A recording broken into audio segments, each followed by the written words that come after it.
നമ്മൾ ഡിസ്കസ് ചെയ്തുകൊണ്ടിരുന്നത് modern Indian history 1857 to present 2 first മൊഡ്യൂളായിരുന്നു. ഇനി നമ്മൾ ഡിസ്കസ് ചെയ്യാൻ വേണ്ടി പോകുന്നത് സെക്കൻഡ് മൊഡ്യൂളായിട്ടുള്ള ഗാന്ധിയൻ കൺസ്ട്രക്റ്റീവ് പ്രോഗ്രാംസിനെ കുറിച്ചിട്ടാണ്. ഇപ്പോൾ ഗാന്ധി അല്ലെങ്കിൽ ഗാന്ധിയുടെ പിന്തുണയോട് കൂടിയിട്ട് ഒരുപാട് തരത്തിലുള്ള മൂവ്മെൻറ്റ്സ് ഇന്ത്യയിലുടനീളം നടന്നിട്ടുണ്ട് അല്ലേ. അപ്പോൾ അതായത് ഒരുപാട് തരത്തിലുള്ള, ഇപ്പോൾ ബ്രിട്ടീഷുകാർക്കെതിരെയാണെന്നുണ്ടെങ്കിലും അല്ലെങ്കിൽ അന്നത്തെ ഒരുപാട് ഇപ്പോൾ ടെംപ്ലേറ്ററി മൂവ്മെൻറ്റ്സിനെ കുറിച്ചിട്ടൊക്കെ നിങ്ങൾ കേട്ടിട്ടുണ്ടാവും. അതായത് ആ ഒരു സമയത്ത് നിന്നിട്ടുണ്ടായിരുന്ന തൊട്ടുകൂടായ്മ, അങ്ങനത്തെ ഒരുപാട് പ്രശ്നങ്ങൾക്കെതിരെ, അയിത്തത്തിനെതിരെയൊക്കെ തന്നെ ഗാന്ധി ശബ്ദം ഉയർത്തിയിട്ടുണ്ടായിരുന്നു. അതുപോലെ തന്നെ ആൻറ്റി കമ്മ്യൂണൽ പ്രോഗ്രാംസ് കൊണ്ടുവന്നിട്ടുണ്ടായിരുന്നു. പിന്നെ ഹിന്ദു സ്വരാജൊക്കെ തന്നെ കൊണ്ടുവന്നിട്ടുണ്ടായിരുന്ന ഒരു കാലം ഉണ്ടായിരുന്നു. അങ്ങനെ ഗാന്ധിജിയുടെ നേതൃത്വത്തിലുണ്ടായിരുന്ന കൺസ്ട്രക്റ്റീവ് പ്രോഗ്രാംസിനെ കുറിച്ചിട്ടാണ് നമ്മൾ ഈ ഒരു മൊഡ്യൂളിനകത്ത് ഡിസ്കസ് ചെയ്യാൻ വേണ്ടി പോകുന്നത്. ഫസ്റ്റ് വൺ എന്ന് പറയുന്നത് ആൻറ്റി കാസ്റ്റ് മൂവ്മെൻ്റ് ആണ്.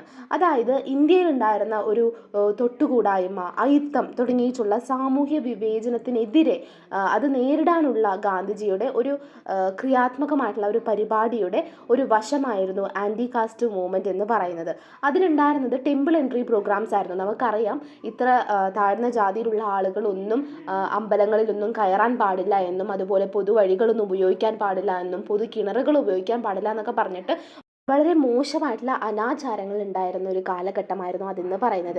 സോ ഇന്ത്യയിലെ ഇത്തരത്തിലുള്ള ഈ ഒരു കാസ്റ്റ് റിലേറ്റ് ചെയ്തിട്ടുള്ള കാര്യങ്ങളെ കുറിച്ചിട്ട് ഗാന്ധി ഒരുപാട് ചിന്തിക്കുകയും ഈ ഒരു സാമൂഹിക വിവേചനത്തെ നേരിടാൻ വേണ്ടിയിട്ട് ഗാന്ധി എന്തിയാണ് ഒരുപാട് തരത്തിലുള്ള പരിപാടികൾക്ക് മുന്നേറ്റമായിട്ട് കൊടുത്തുകൊണ്ടിരിക്കുകയാണ്. അങ്ങനെ ക്ഷേത്ര പ്രവേശന പരിപാടി, അതായത് ടെമ്പിൾ എൻട്രി പ്രോഗ്രാംസ് അദ്ദേഹം നടത്താൻ വേണ്ടി തീരുമാനിക്കുകയാണ്. അതൊരു ജാതി വിരുദ്ധ പ്രസ്ഥാനമായിട്ട് നിൽക്കുകയാണ്. ഇപ്പോൾ വൈക്കം ക്ഷേത്രം ഉണ്ടല്ലോ, ആ വൈക്കം ക്ഷേത്രത്തിന് ചുറ്റുമുള്ള പൊതുനിരത്തുകളിൽ, അതായത് പൊതുവായിട്ടുള്ള റോഡുകളിലൊന്നും അയിത്ത ജാതിക്കാർക്ക് പ്രവേശിക്കുന്നതിനുള്ളൊരു വിലക്ക് ഉണ്ടായിരുന്നു. അതായത് വളരെ താഴ്ന്ന ജാതിയിലുള്ള ആളുകൾ അവിടെ പ്രവേശിക്കുന്നത് തന്നെ വളരെ പ്രശ്നമായിരുന്നു. അതുകൊണ്ട് തന്നെ ആ ഒരു വിലക്ക് നീക്കാൻ വേണ്ടി ലക്ഷ്യമിട്ടുകൊണ്ട് തെക്കൻ കേരളത്തിൽ നടന്ന വൈക്കം സത്യാഗ്രഹം എന്ന് പറയുന്നത് നമ്മൾ ഈ പറഞ്ഞിട്ടുള്ള ഒരു ആൻറ്റി കാസ്റ്റ് മൂവ്മെൻറ്റിൻ്റെ ഈ ഒരു ടെമ്പിൾ എൻട്രി പ്രോഗ്രാമിൻ്റെ ഒരു ഉദാഹരണമായിരുന്നു. അപ്പോൾ ഈ വൈക്കം സത്യാഗ്രഹം മറക്കരുത് കേട്ടോ.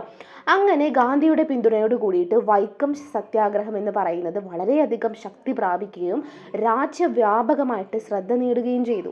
അങ്ങനെ 1926 ക്ഷേത്രത്തിന് ചുറ്റുമുള്ള ആ പൊതു റോഡുകൾ ജാതി ഭേദമന്യേ എല്ലാവർക്കും തുറന്നു കൊടുക്കാമെന്ന് ഇന്ത്യയാണ് സർക്കാർ പ്രഖ്യാപിക്കുകയാണ്. അതെപ്പോഴാണ്? 1926. അങ്ങനെ ക്ഷേത്രങ്ങൾ ഉൾപ്പെടെയുള്ള എല്ലാ പൊതുസ്ഥാപനങ്ങളും എന്ത് ചെയ്യാണ്? അയിത്തജാതിക്കാർക്ക് തുല്യമായിട്ട് തുറക്കുക എന്ന് പറയുന്ന വലിയൊരു ലക്ഷ്യത്തിന് വേണ്ടിയിട്ട് ഗാന്ധി ഇന്ത്യയാണ് തുടർന്നും വാദിക്കുകയാണ്. അപ്പോൾ അന്നത്തെ കാലത്തുണ്ടായിരുന്ന വളരെ മോശമായിട്ടുള്ള ഈ ഒരു കാസ്റ്റ് റിലേറ്റ് ചെയ്തിട്ടുള്ള പ്രശ്നങ്ങൾക്കെതിരെ, ഈ വിവേചനങ്ങൾക്കെതിരെ എന്ത് ചെയ്യാണ്? ഗാന്ധി തുറന്നടിക്കുകയാണ് ചെയ്യുന്നത്. 1931-32 കാലഘട്ടങ്ങളിൽ ഗുരുവായൂർ സത്യാഗ്രഹം നടന്നിട്ടുണ്ടായിരുന്നു.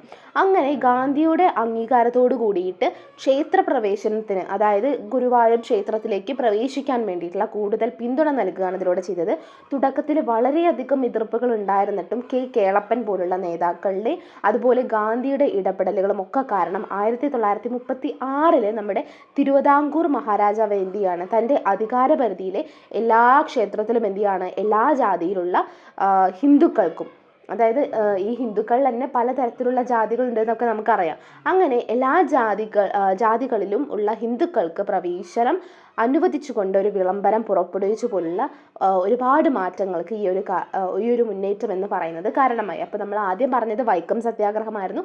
സെക്കൻഡ് വൺ എന്ന് പറഞ്ഞത് ഗുരുവായൂർ സത്യാഗ്രഹമായിരുന്നു. കേളപ്പൻ്റെ കാര്യം മറക്കരുത് കേട്ടോ അതിനകത്ത്.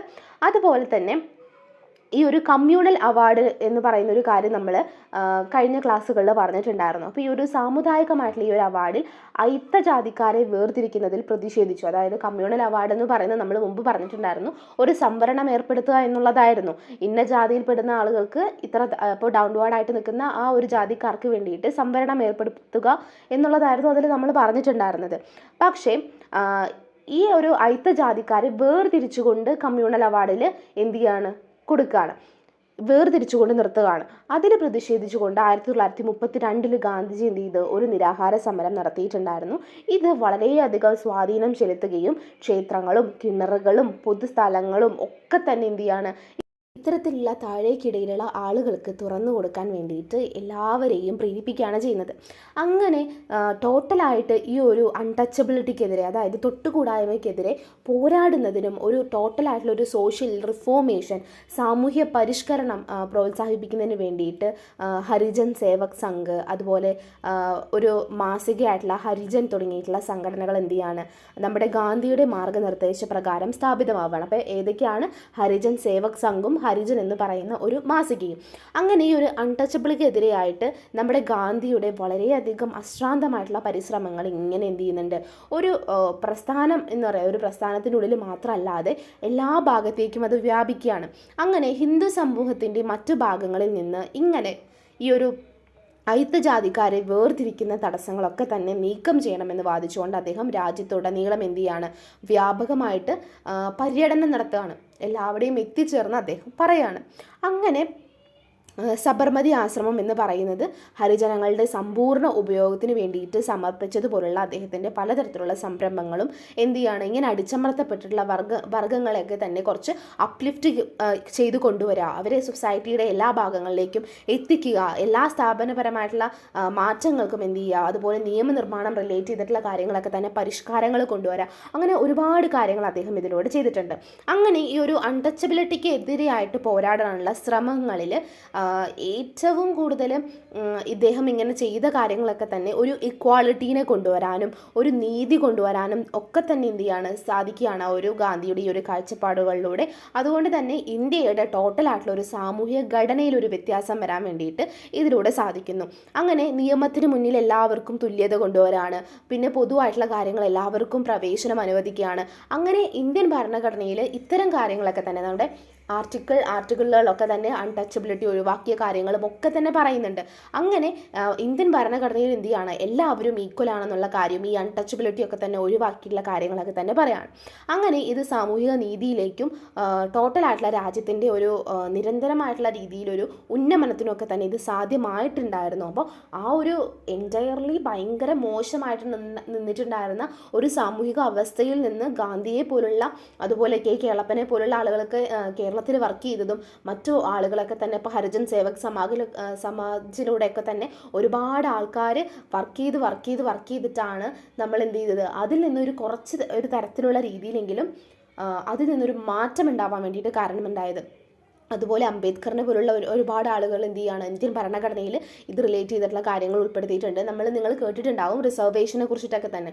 ഇന്നും SC/ST കാർക്കൊക്കെ തന്നെ റിസർവേഷൻ കൊടുക്കുന്നുണ്ട്. പക്ഷെ ശ്രദ്ധിക്കേണ്ട ഒരു കാര്യം, അംബേദ്കർ അന്ന് പറഞ്ഞിട്ടുണ്ടായിരുന്നത് SC/ST കാരെന്ന് പറയുന്നത് എന്തായിരുന്നു, ആ ഒരു സമയത്ത് വളരെയധികം എഡ്യൂക്കേഷൻ്റെ കാര്യത്തിലാവട്ടെ, ഹെൽത്ത് കെയറിൻ്റെ കാര്യത്തിലാവട്ടെ, മറ്റ് സൊസൈറ്റിയിൽ ഉണ്ടാകുന്ന പൊസിഷൻസ് ലീഡ് ചെയ്യുന്ന കാര്യത്തിലാവട്ടെ, അവർക്കൊന്നും ഒരു ചാൻസ് കിട്ടാതിരുന്ന കാലമായിരുന്നു. അതുകൊണ്ട് തന്നെ എന്ത് ചെയ്യാണ്, ഇപ്പോൾ എഡ്യൂക്കേഷൻ്റെ കാര്യത്തിലും എല്ലാ കാര്യത്തിലും എന്ത് ചെയ്യാണ്, റിസർവേഷൻ എന്നുള്ളൊരു കാര്യം കൊണ്ടുവന്നിട്ട് അവരെ ഒന്ന് അപ്ലിഫ്റ്റ് ചെയ്യുക എന്നുള്ളതും. എന്നിട്ട് ഇത്ര വർഷം കഴിയുമ്പോൾ, ഒരു 10-15 വർഷത്തോളം കഴിയുമ്പോൾ എല്ലാവരുടെയും ഈക്വലായിട്ട് മാറണം. അതായത് സാമൂഹികമായിട്ടും ഫിനാൻഷ്യലായിട്ടുള്ള കാര്യങ്ങളിലൊക്കെ തന്നെ എത്തിക്കഴിഞ്ഞ് കഴിഞ്ഞാൽ ഈ ഒരു റിസർവേഷൻ എന്ന് പറയുന്ന ഒരു കാര്യം ഇല്ലാതെ ആക്കണമെന്ന് അംബേദ്കർ പറഞ്ഞിട്ടുണ്ട്.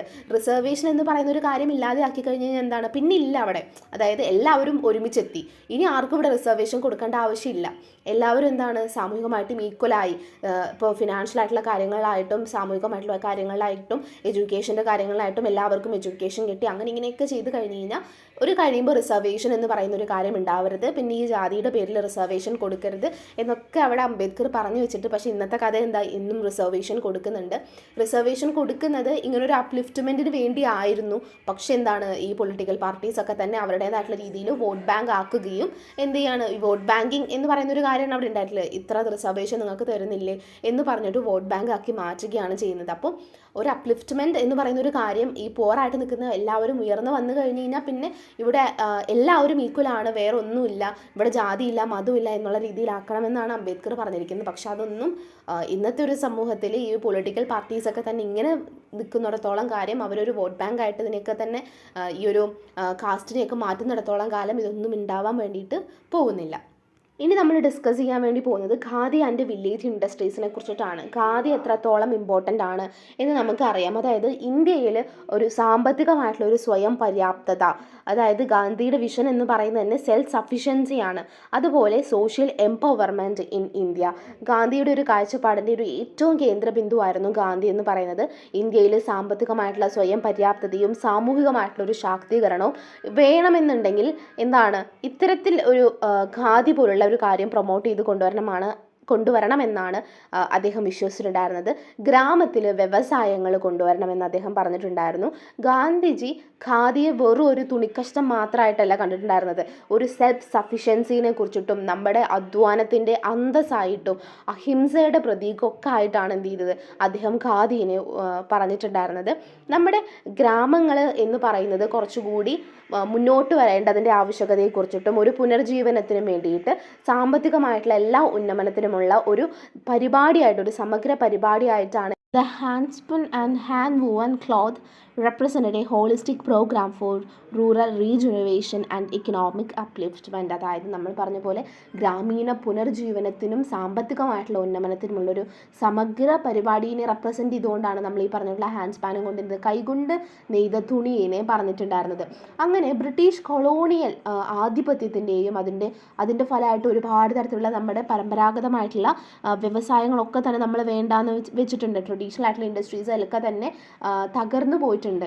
ആ ഒരു പശ്ചാത്തലത്തിൽ നമ്മൾ കുറച്ചുകൂടി വ്യവസായവൽക്കരണത്തിൻ്റെയും പിന്നെ നമ്മൾ ആ ഒരു സമയത്ത് നേരിട്ടുകൊണ്ടിരുന്നുണ്ടായിരുന്ന ദാരിദ്ര്യത്തെയും നേരിടാൻ വേണ്ടിയിട്ട് നമ്മൾ ഈ കരകൗശല വസ്തുക്കളെ കൊണ്ട് അതൊക്കെ തന്നെ പുനർജീവിപ്പിക്കേണ്ടതിൻ്റെ പ്രാധാന്യത്തെക്കുറിച്ചിട്ടാണ് ഗാന്ധി ഇതിനകത്ത് പറയുന്നത്. So in the backdrop of British colonial domination and the resultant decline of traditional ഇൻഡസ്ട്രീസിൻ്റെ ഡിക്ലൈൻ എന്ന് പറയുന്നത് Gandhiji recognised the importance of reviving indigenous craft to counteract deindustrialisation and poverty. അപ്പോൾ ഈ ഒരു വ്യവസായവൽക്കരണത്തിൻ്റെയും അതുപോലെ ദാരിദ്ര്യത്തെയും ഒക്കെ തന്നെ നേരിടാൻ വേണ്ടിയിട്ട് നമ്മൾ എന്ത് ചെയ്യണം, ഇത്തരത്തിലുള്ള ട്രഡീഷണൽ ആയിട്ടുള്ള ഇൻഡസ്ട്രീസിനെ പുനർജീവിപ്പിക്കണമെന്ന് ഗാന്ധി എന്ത് പറയാണ്. അങ്ങനെ ഗാന്ധിയെ സംബന്ധിച്ചിടത്തോളം ഒരു ഖാദി എന്ന് പറയുന്നത് ഒരു തുണിത്തരം എന്നതിൽ ഉപരി അതൊരു നാഷണൽ ആയിട്ടുള്ളൊരു റീജനറേഷന് വേണ്ടിയിട്ട്, പുനർജീവനത്തിന് വേണ്ടിയിട്ടുള്ള ഒരു ചിഹ്നമായിട്ടാണ് പറഞ്ഞിട്ടുണ്ടായിരുന്നത്. അപ്പോൾ ഇന്ത്യ അന്ന് അഭിമുഖീകരിക്കേണ്ടി വരുന്ന സാമ്പത്തിക വെല്ലുവിളികളെയൊക്കെ തന്നെ അഭിസംബോധന ചെയ്യാനുള്ള ഒരു മാർഗ്ഗമായിരുന്നു ഒരു ഖാദി ഇൻഡസ്ട്രി എന്ന് പറയുന്നത്. അങ്ങനെ ഗാന്ധിയുടെ നേതൃത്വത്തിൽ നിസ്സഹകരണ പ്രസ്ഥാനത്തിൽ എന്ത് ചെയ്തു, ഗാന്ധിയും പിന്നെ ഗ്രാമ വ്യവസായങ്ങളും ഒക്കെ തന്നെ എന്ത് ചെയ്യാണ്, കൊണ്ടുവരികയാണ്. ഇതൊക്കെ തന്നെ നമ്മുടെ പൊളിറ്റിക്കലായിട്ടുള്ള ചെറുത്തുനിൽപ്പിൻ്റെ ഉപകരണങ്ങളായിട്ട് മാറുകയാണ്. Initiatives like the establishment of Khadi producing centers and the All India Spinners Association facilitated large-scale production and distribution of Khadi across thousands of villages. അതായത് നമുക്ക് ഈ ഒരു ഗ്രാമീണ വ്യവസായങ്ങളൊക്കെ കൊണ്ടുവരാൻ വേണ്ടിയിട്ട് ഖാദീനെ ഉൽപ്പാദിപ്പിക്കുന്ന ഒരുപാട് തരത്തിലുള്ള സെൻറ്റേഴ്സ് വന്നു. ഓൾ ഇന്ത്യ സ്പിന്നേഴ്സ് അസോസിയേഷൻ തുടങ്ങിയിട്ടുള്ള ഒരുപാട് സംരംഭങ്ങൾ എന്ത് ചെയ്തു, ആയിരക്കണക്കിന് ഗ്രാമങ്ങളിൽ വലിയ തോതിൽ എന്ത് ചെയ്യാണ്, ഖാദി ഉൽപ്പാദനത്തിനും വിതരണത്തിനും ഒക്കെ തന്നെ സൗകര്യമൊരുക്കുകയാണ് ആ സമയത്ത് ചെയ്തിട്ടുണ്ടായിരുന്നത്.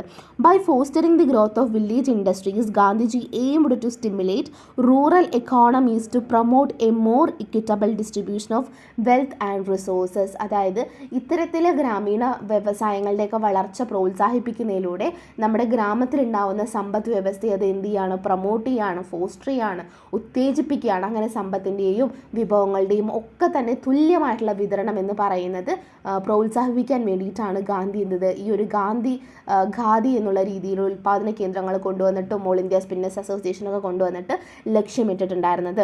അങ്ങനെ ഗ്രാമീണ വ്യവസായങ്ങളുടെ ഒക്കെ തന്നെ പ്രാധാന്യം എന്ന് പറയുന്നത് എല്ലാവരും അംഗീകരിച്ചിട്ട് all India village industries association പോലുള്ള സംഘടനകൾ സ്ഥാപിക്കാൻ വേണ്ടിയിട്ട് കാരണമായി. ഇത് നമ്മുടെ ഗ്രാമത്തിൻ്റെ വികസനത്തിനും സ്വയം പര്യാപ്തതയ്ക്കും ഒക്കെ തന്നെയാണ് സൂചിപ്പിച്ചുകൊണ്ടിരുന്നത്. അങ്ങനെ ഗാന്ധിജി പറഞ്ഞതിനനുസരിച്ചിട്ട് ഖാദിക്ക് സർക്കാർ നൽകിയ പിന്തുണ എന്ന് പറയുന്നത് നമ്മൾ തദ്ദേശീയമായിട്ടുള്ള വ്യവസായങ്ങളെ പ്രോത്സാഹിപ്പിക്കുന്നതിനുള്ള ശ്രമങ്ങളെ കൂടുതൽ ശക്തിപ്പെടുത്തി. അപ്പോൾ നമുക്ക് പറയുമ്പോൾ അറിയാം, അതായത് ഗ്രാമീണ വികസനത്തിന് വേണ്ടിയിട്ടാണ് അദ്ദേഹം ഏറ്റവും കൂടുതൽ പറഞ്ഞിട്ടുണ്ടായിരുന്നത്. നമ്മുടെ രാജ്യത്തിൻ്റെ നട്ടെൽ എന്ന് പറയുന്നത് ഗ്രാമങ്ങളാണ്, ഗ്രാമീണരാണ്, കർഷകരാണെന്ന് പറഞ്ഞിട്ടുണ്ടായിരുന്നു.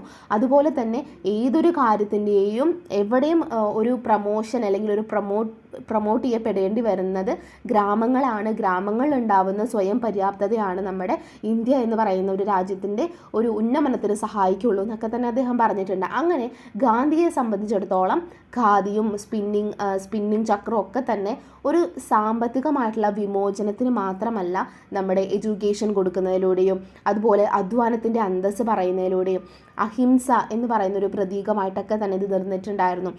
For Gandhiji, Khadi and the spinning wheel symbolized not only economic liberation but also mass education, dignity and manual labor and non-violence. അപ്പോൾ നോൺ വയലൻസും മാനുവൽ ലേബറിൻ്റെ ഒരു ഡിഗ്നിറ്റിയും മാസ് ആയിട്ടുള്ള എഡ്യൂക്കേഷനും ഒക്കെ തന്നെ ഇതിലൂടെ നൽകുക എന്നുള്ളതും ആണ് അദ്ദേഹം ഈ ഒരു സ്പിന്നിങ് വീലിങ്ങിലൂടെയും അതുപോലെ ഖാദിയിലൂടെയൊക്കെ തന്നെ സിംബലൈസ് ചെയ്ത് പറഞ്ഞിട്ടുണ്ടായിരുന്നത്.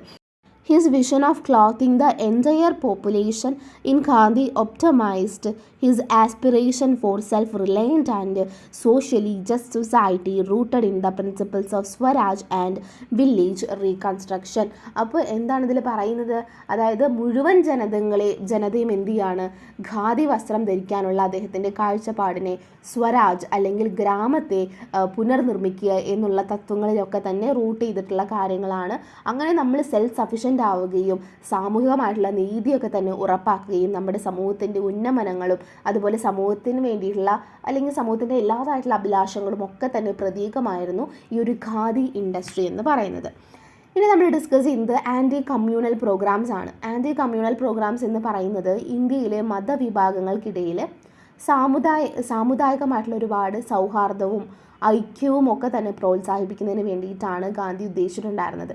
അപ്പോൾ പലതരത്തിലുള്ള മതങ്ങളുണ്ട്, മതത്തിൽ തന്നെ പല പല ജാതികളുണ്ട്, അതൊക്കെ നമുക്കറിയാം. അങ്ങനെ ഈ സമുദായങ്ങളുമൊക്കെ ഉണ്ട്.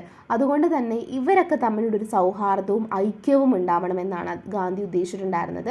ഇങ്ങനൊരു ഐക്യം ഉണ്ടായി കഴിഞ്ഞ് കഴിഞ്ഞാൽ നമ്മുടെ രാഷ്ട്രത്തിൻ്റെ പുരോഗതിക്കും ഇന്ത്യയുടെ ഒരു സാംസ്കാരിക പൈതൃകത്തിൻ്റെ സംരക്ഷണത്തിനും ഒക്കെ തന്നെ വേണ്ടിയിട്ട് ഇത് നടപ്പിലാക്കാൻ വേണ്ടി പറ്റുമെന്നും ഹിന്ദു മുസ്ലിം ഐക്യം ഏറ്റവും കൂടുതൽ അനിവാര്യമാണെന്നും അദ്ദേഹം ഉറച്ചു വിശ്വസിച്ചിട്ടുണ്ടായിരുന്നു. കൊളോണിയൽ ഭരണകൂടം മനഃപൂർവ്വം, അതായത് അവരുദ്ദേശിക്കുന്നത് എപ്പോഴും എന്താണ്? ഭിന്നിപ്പിച്ച് ഭരിക്കുക എന്നുള്ളത് തന്നെയാണല്ലോ. അതുകൊണ്ട് തന്നെ കൊളോണിയൽ ഭരണകൂടം മനഃപൂർവ്വമാണ് വർഗീയമായിട്ടുള്ള പലതരത്തിലുള്ള പ്രോഗ്രാംസ് കാര്യങ്ങളൊക്കെ തന്നെ കൊണ്ടുവരിക. വിവിധ മതവിഭാഗങ്ങൾക്കിടയിൽ ഐക്യവും ധാരണയും വളർത്തുന്നതിനുള്ള ഒരു പ്രതിജ്ഞാബദ്ധതയിലാണ് ഗാന്ധിജി ഉറച്ചു നിന്നിട്ടുണ്ടായിരുന്നത്. സോ ഈ ഒരു കമ്മ്യൂണൽ ഐഡിയോളജീസൊക്കെ തന്നെ പ്രൊമോട്ട് ചെയ്യുക എന്നുള്ളതും ഈ ഒരു കൊളോണിയൽ സ്റ്റേറ്റ് അങ്ങനെയാണ് ഉദ്ദേശിച്ചിട്ടുണ്ടായിരുന്നത്. പക്ഷേ Gandhiji remained steadfast in his commitment to fostering unity and understanding among different religious groups. അപ്പോൾ ഈ ഒരു ഹിന്ദു മുസ്ലിം ഐക്യം എന്ന് പറയുന്നത് ശക്തിപ്പെടുത്താനുള്ള അവസരമായിട്ടാണ് ഗാന്ധിജി എന്ത് ചെയ്യുന്നത്? ഖിലാഫത്ത് വിഷയത്തെക്കുറിച്ച് കണ്ടത് നമ്മൾ മുമ്പേ പറഞ്ഞിട്ടുണ്ടായിരുന്നു, ഖിലാഫത്ത് പ്രസ്ഥാനത്തെക്കുറിച്ചിട്ട്. അങ്ങനെ ഖിലാഫത്ത് പ്രസ്ഥാനത്തിൻ്റെ തുടക്കത്തിൽ ഹിന്ദുക്കളെയും മുസ്ലിങ്ങളെയൊക്കെ തന്നെ ഒന്നിപ്പിച്ചെങ്കിലും പ്രസ്ഥാനം എന്ന് പറയുന്നത് വളരെയധികം ക്ഷയിച്ചു തുടങ്ങിയപ്പോൾ പലതരത്തിലുള്ള വർഗീയ കലാപങ്ങളൊക്കെ തന്നെ പൊട്ടിപ്പുറപ്പെട്ടു.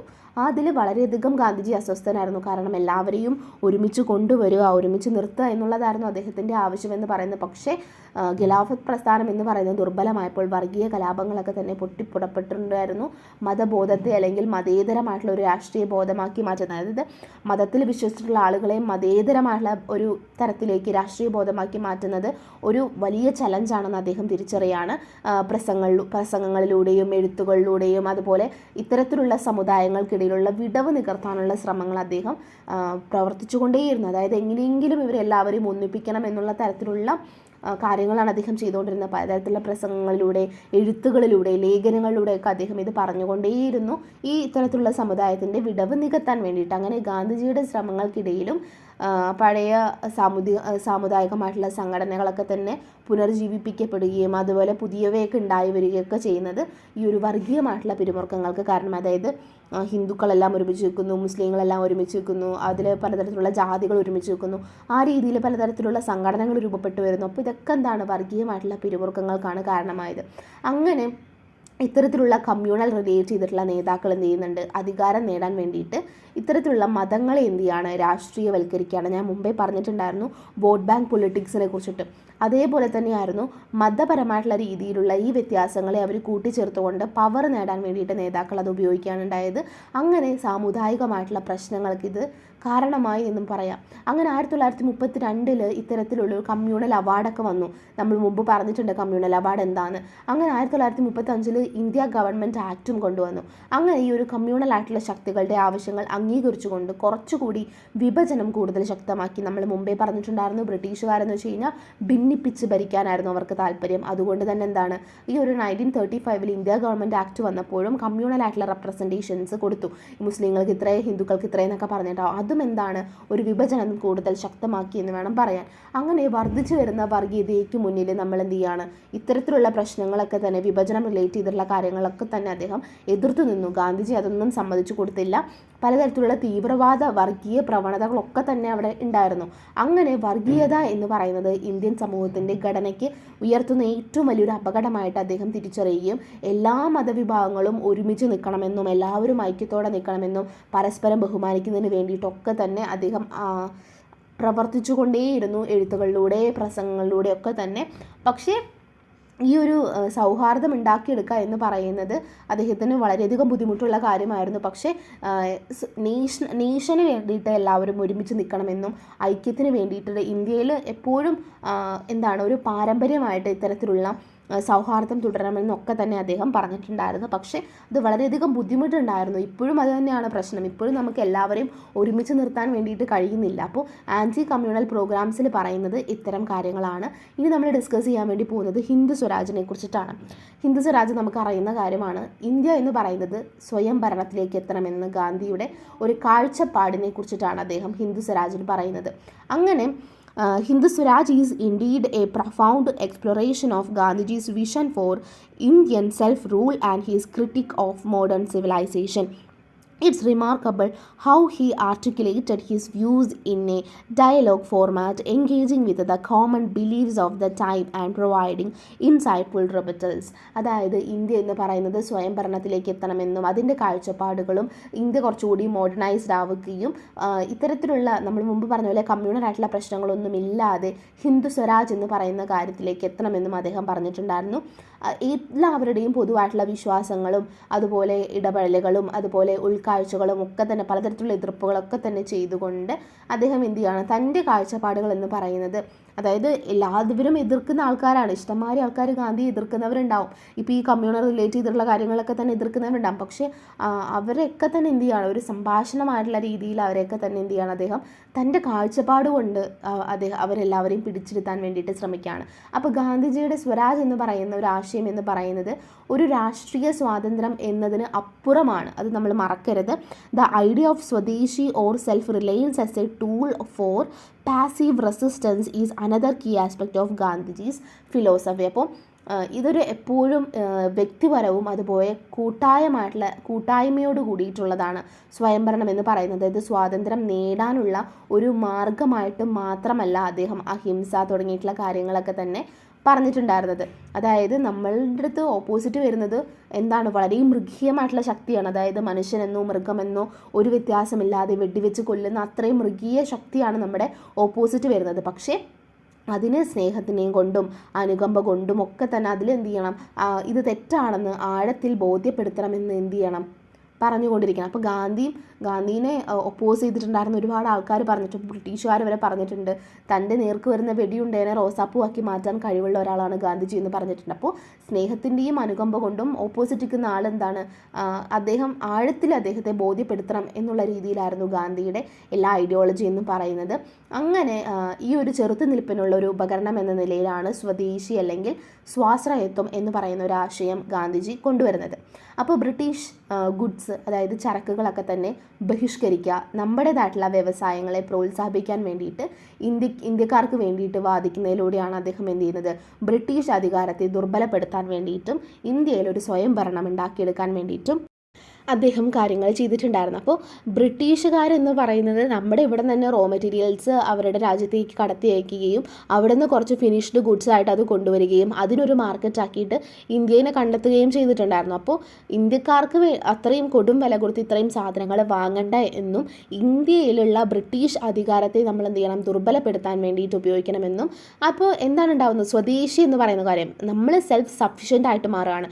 നമ്മൾ ഉൽപ്പാദിപ്പിക്കുന്ന സാധനങ്ങൾ നമ്മൾ തന്നെ ഉപയോഗിക്കുക ഉപയോഗിക്കുന്നു. വിദേശികളുടെ, അതായത് ഇപ്പോൾ ഈ ബ്രിട്ടീഷുകാർ കൊണ്ടുവരുന്ന ചരക്കുകളെയൊക്കെ തന്നെ ബഹിഷ്കരിക്കാനും വേണ്ടിയിട്ടാണ് അദ്ദേഹം ഇന്ത്യക്കാർക്ക് ആഹ്വാനം നൽകുന്നത്. അങ്ങനെ വെസ്റ്റേൺ കൺട്രീസിനെ കുറിച്ചിട്ടുള്ള ഗാന്ധിജിയുടെ വിമർശനവും ഹിന്ദു സ്വരാജിൻ്റെ ഒരു കേന്ദ്രമാണ്.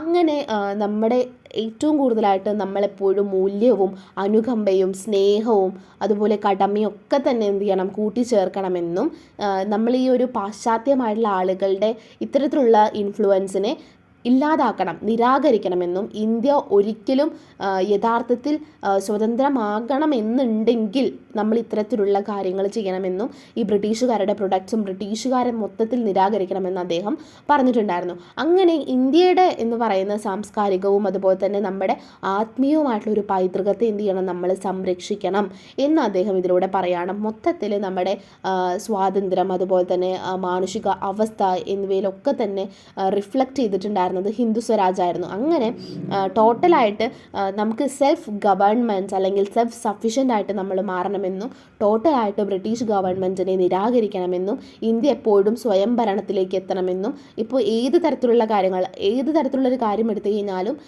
ഇന്ത്യ എപ്പോഴും എന്തായിരിക്കണം, സെൽഫ് സഫിഷ്യൻ്റ് ആയിരിക്കണമെന്നും അദ്ദേഹം പറഞ്ഞിട്ടുണ്ടായിരുന്ന ഒന്നായിരുന്നു ഹിന്ദ് സ്വരാജ് എന്ന് പറയുന്നത്. അപ്പോൾ ഏകദേശം നിങ്ങൾക്ക് കാര്യങ്ങൾ മനസ്സിലായെന്ന് വിചാരിക്കുന്നു. അപ്പോൾ ഗാന്ധിയൻ കൺസ്ട്രക്റ്റീവ് പ്രോഗ്രാംസ്, ഗാന്ധിജി കൊണ്ടുവന്നിട്ടുള്ള കുറച്ച് കൺസ്ട്രക്റ്റീവ് പ്രോഗ്രാംസിനെ കുറിച്ചിട്ടാണ് നമ്മൾ ഈ ഒരു മൊഡ്യൂളിൽ പറഞ്ഞത്. ആൻറ്റി കാസ്റ്റ് മൂവ്മെൻറ്റ്, അതായത് ടെമ്പിൾ എൻട്രി പ്രോഗ്രാംസ് അതിനകത്തുണ്ട്. അതുപോലെ ഖാദി ആൻഡ് വില്ലേജ് ഇൻഡസ്ട്രീസിനെ കുറിച്ച് പറഞ്ഞു. അതുപോലെ തന്നെ ഇതൊക്കെ 5 മാർക്കിന് ചോദിക്കുന്ന ക്വസ്റ്റ്യൻസ് ആണ് കേട്ടോ. ആൻറ്റി കമ്മ്യൂണൽ പ്രോഗ്രാംസ് നമുക്ക് 5 മാർക്കിന് ചോദിക്കുന്ന ഒന്നാണ്. അതുപോലെ തന്നെ ഹിന്ദു സ്വരാജിനെ കുറിച്ചിട്ടും നന്നായിട്ട് മനസ്സിലാക്കി വെക്കാം കേട്ടോ.